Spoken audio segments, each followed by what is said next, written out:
ليس البر أن تولوا وجوهكم قبل المشرق والمغرب ولكن البر من آمن بالله واليوم الآخر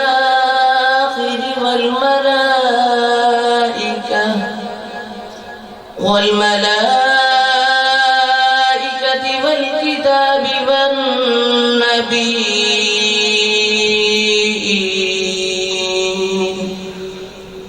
وآتى المال على حبه ذوي القربى واليتامى والمساكين وابن السبيل والسائلين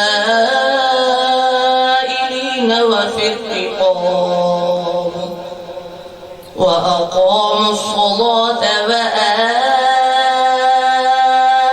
الزكاة والموفون بعهدهم إذا عاهدوا والصابرين في البأساء والضراء وحين البأس أولئك الذين صدقوا وأولئك هم المتقون. يا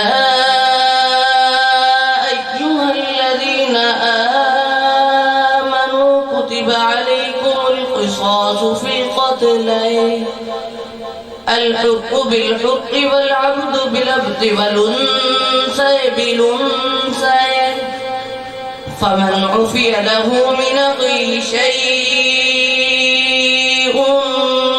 فاتباع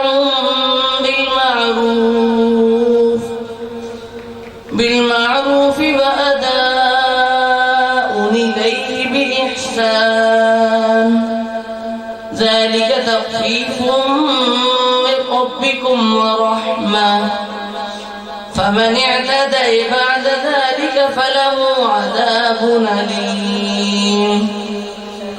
ولكم في القصاص حياة يا أولي الألباب لعلكم تتقون.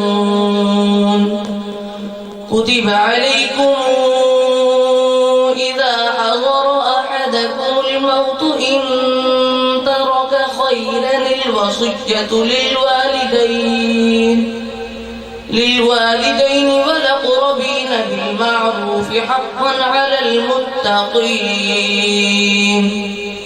فمن بدله بعدما سمعه فإنما إثمه على الذين يبدلونه إن الله سميع عليم.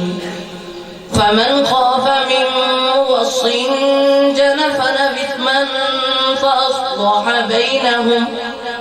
بينهم فلا إثم عليه إن الله غفور رحيم.